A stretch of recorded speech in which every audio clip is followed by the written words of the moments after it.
But when they arrived, 5 of them, I was left stunned. "Hey, which room's mine?" his sister blurted out as soon as they stepped in. She's 35, 3 years older than both James and me, and works at a local store.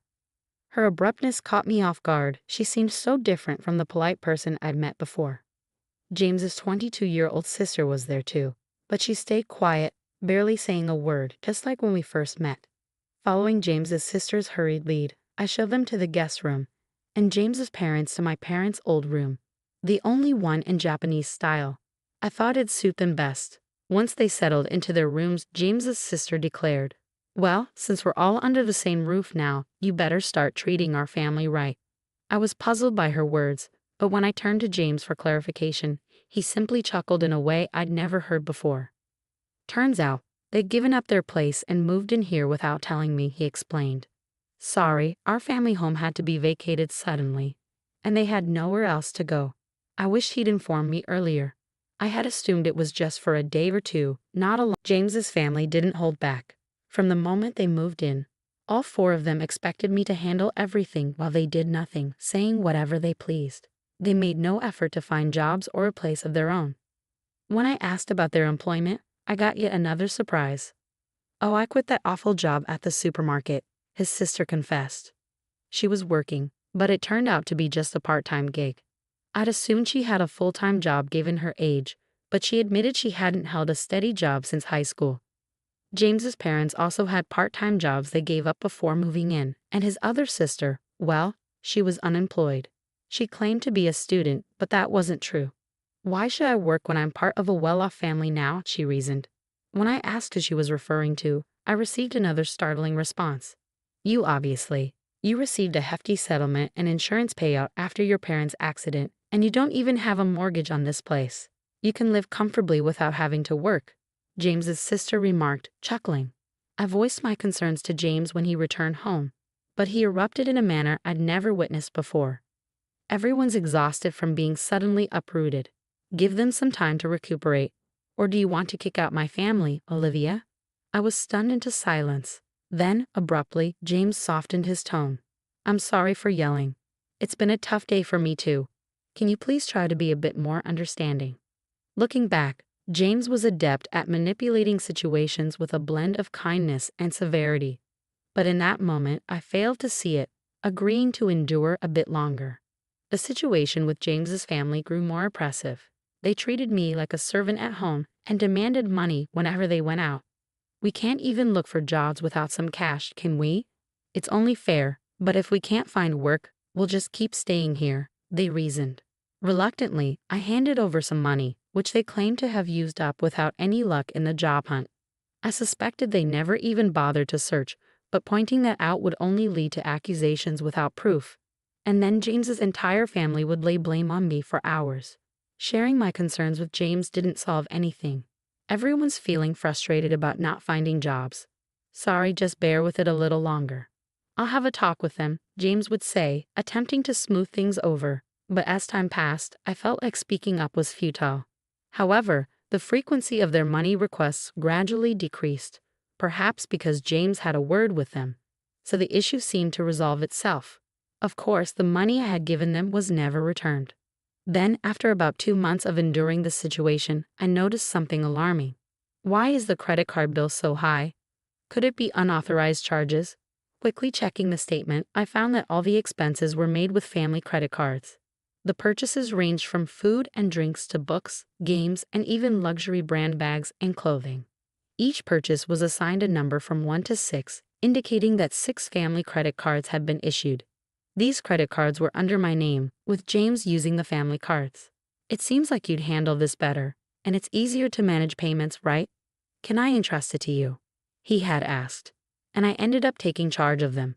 However, it turned out these family cards had been issued without my knowledge. James's family stopped requesting money because they could now make credit card payments and withdraw cash. When I confronted James about why he made family cards for his in-laws without consulting me, he chuckled and replied, "Well, you complain when they say they're broke, so what else could I do? Plus, you know who supported you when you were alone, right?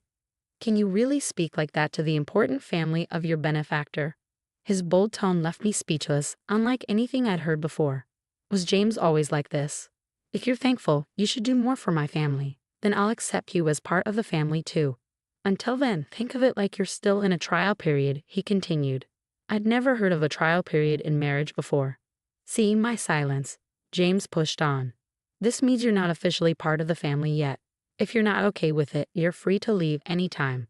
Right now, it's just the 5 of us in our family. Useless freeloaders. Leave, he concluded. That's when I realized James's true character. I felt like all the color drained from my face. Stunned, I contemplated divorcing James. In fact, I began questioning why I even married him in the first place. At first, I was drawn to him simply because he was attractive, like many other women. I was infatuated with his looks without any real reason. Then, on one occasion when I went to the restroom, James approached me. You seem different, Olivia. Kind of mysterious. Sorry, I shouldn't say that to a customer, he said. I was taken aback but intrigued, and I found myself paying more attention to him over time. Maybe that was his strategy to make me like him. Looking back calmly, it all adds up. I remember once a colleague joked that I was a wealthy lady living alone in a condo, and it was after that James started chatting with me, perhaps because he was interested in my wealth and condo. Honestly, James wasn't exactly my type, to put it nicely. He was more modern, if I'm being blunt. He seemed a bit superficial. I preferred mature men who spoke softly and seriously. Yet, somehow, I ended up falling for James. I always found that perplexing, considering he was the typical handsome guy who could easily charm a woman, especially someone like me, who was new to the working world and not accustomed to men. I fell for his tricks and ended up marrying him. Thinking about it now left me feeling frustrated and ashamed. I wanted to lash out and break things around the house, but I knew better than to act on that impulse. Instead, I resolved to seek revenge. To accomplish that, I had to endure this situation a while longer, much like James manipulated me. My plan was to gain control over his entire family. The condo we lived in was purchased by my father with a mortgage shortly after I was born. It wasn't very costly back then, but with the rapid development of the area and the addition of a new shopping center nearby, it's now considered a luxury residence. My parents, hopeful for more children, invested in a spacious condo. That's why there's enough space, even with James's family moving in. However, despite its ample size, having James's family around proved to be a nuisance for me, especially while working from home. I endured it solely for the sake of revenge. As James's sister pointed out, there's no mortgage payment for this condo. When I was 4, both of my parents tragically died in a car accident. They were returning from my paternal grandfather's funeral when they collided with a speeding car on the freeway. I was supposed to accompany them that day, but I had caught the flu that was circulating and had a high fever. Consequently, my maternal grandparents came to the condo where we resided with my parents to care for me, leaving me as the sole survivor. The mortgage payments were covered by the group credit life insurance. So the only housing costs I incurred were the management fees and property taxes. Upon seeing the amount, James proposed contributing just a bit more than that to our household expenses. Since there's no mortgage, if I pitch in that much, we should be able to manage with Olivia's income, right? We'll each use our own earnings for personal expenses. Sounds fair, doesn't it? He suggested. I agreed, thinking perhaps he had a point. Until then, I had been solely responsible for all expenses, so I believed his contribution would alleviate some of my burden. Looking back, it was naive of me, but at the time, I was blinded by my love for James and simply went along with whatever he proposed. James likely sees himself as the head of the household and the one providing for me, which is why he can so casually refer to me as a parasite. However, the reality was starkly different. I was the one footing most of the bills, covering expenses like utilities, groceries, social outings, and entertainment. Now, with 5 additional dependents in the household, managing with just my income was becoming impossible. I was eager to rid myself of this burden as soon as possible. But I feigned ignorance and endured it. Gritting my teeth, I watched as James's family freely indulged in shopping sprees, reminding myself that I would have the last laugh. Then, 5 months after making the decision to divorce, the moment to take action finally arrived. I'm exhausted. It's time to make a choice. It's either me or your family, I told James, presenting him with an ultimatum.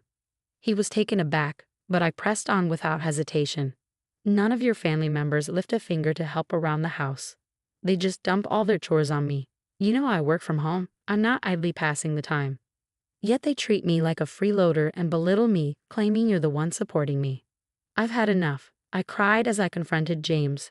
His response was a smirk. Then you should leave. Didn't I warn you before? You're not truly part of this family yet. Giving up now means you haven't earned your place in it, he retorted. I feigned shock as I looked at him. What's surprising? If you can't tolerate my family, then it's you who must leave. And since I'm not to blame, I'll take this apartment as alimony and I'll claim half of your savings as part of the property settlement.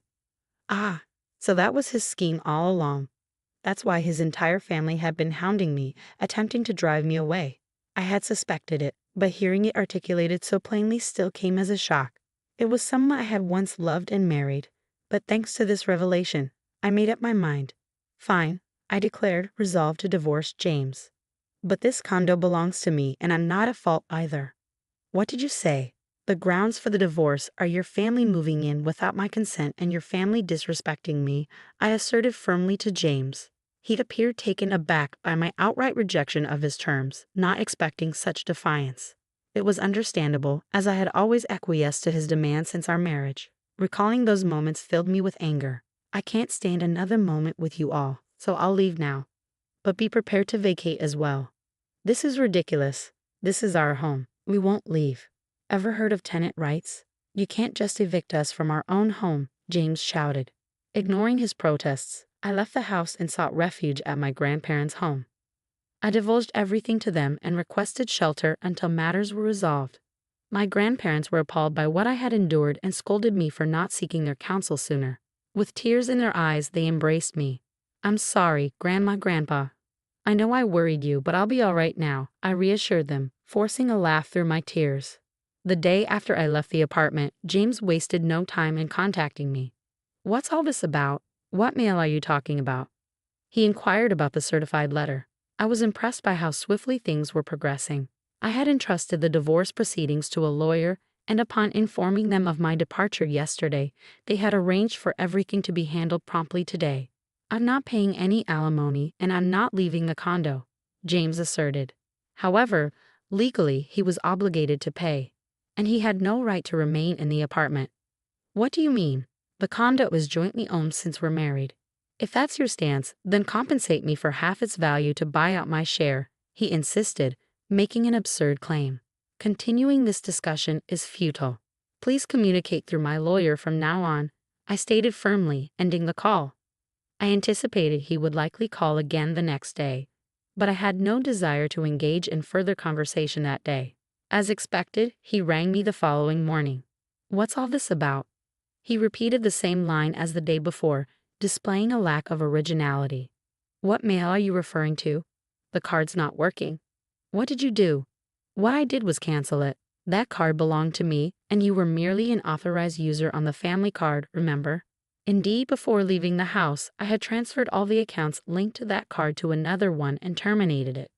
Naturally, the family cards would cease to function when I canceled mine. I was the one covering the expenses, I explained. Yes, you covered the management fees and property taxes for the first 4 months only. It's not substantial, but I can deduct that from the alimony if you prefer, I mocked him. I heard some muffled shouting from the other end of the line. That's right, James had only paid the agreed amount for just 4 months. He had concocted various excuses about work and other matters, always finding a pretext to postpone payment. Then he abruptly ceased all payments. If he forgot and assumed he was still paying, that's quite a lapse in memory, but I didn't concern myself with it anymore. He's someone I'm severing ties with. His memory holds no significance to me. That's the situation, so please reimburse your share of the living expenses I've been covering. I've meticulously documented our household expenditures, which I'll utilize as evidence to equitably divide our savings. It's marital property, he insisted. Yes, understood. Let's divide it accordingly, I acquiesced. He concluded the call with a reminder not to overlook it. A few days later, he called again with the same inquiry. I realized they were not only deficient in memory but also in vocabulary. What do you mean by the division of shared property? Why is it 0? You must be swimming in cash from your parents' insurance and alimony, he alleged. Ah, so that's what they assumed. I patiently clarified that my pre-marriage savings were not part of the shared property, and since we had accumulated no savings during our marriage, it naturally amounted to zero. Don't accuse me of deceit. If you doubt my honesty, why not seek advice? Henceforth, kindly communicate through my attorney. I won't engage in direct communication with you any longer. Farewell, I declared, then terminated the call and blocked James' number. 1 month after my departure, James and his family finally vacated the apartment, not due to a change of heart, but because they could no longer sustain their lifestyle. Predictably, James's income alone couldn't support a family of 5. Accustomed to lavish spending with my card, asking them to tighten their belts was out of the question. I had intentionally allowed them to use the card for this purpose, knowing it would lead to this outcome. His family began badgering James for shopping funds, and when he refused, they resorted to pilfering from his wallet. Even in his anger, they blamed him for my departure. To compound their troubles, the utilities, electricity, gas, and water, were all disconnected. Of course, I had arranged for this since I had no intention of residing there. James attempted to have the utilities swiftly reinstated by phone. But since the house was in my name, no one else could restore them if the owner had ordered their termination. During the scorching summer and early autumn, his family struggled to endure the sweltering heat and eventually vacated the condo. Their destination, I neither knew nor cared. James endeavored to persist until the end, but he ultimately capitulated due to the absence of electricity and the inability to bathe. The divorce proceedings progressed more rapidly than anticipated, not because James had a change of heart, but because of his blunders. He betrayed our marriage by pursuing someone else. Perhaps assuming he could swiftly remove me from the picture, he boasted about owning a luxurious downtown apartment, using it as bait to attract younger women. It's astonishing he engaged in such behavior with his family present, but it wasn't out of character for him, so they turned a blind eye. Prior to departing, I had discreetly installed cameras throughout the house, capturing all the evidence. Perhaps he underestimated me, but his disrespect was undeniable. He brought his family into my home without consent, racked up expenses on a family card and left me with a bill, ousted me, and engaged in infidelity. I demanded significant compensation and alimony for these transgressions. When James saw the amount, he visibly paled and begged desperately for reconciliation. However, I harbored no such intentions. Aware of his inability to pay, I pressured him to borrow as much as possible from his company and seized whatever assets I could. When I threatened legal action for fraudulent use of the family card, he reluctantly agreed to my terms. I can only hope he makes diligent efforts to repay his debts. The divorce is now finalized and I am currently residing at my grandparents' place.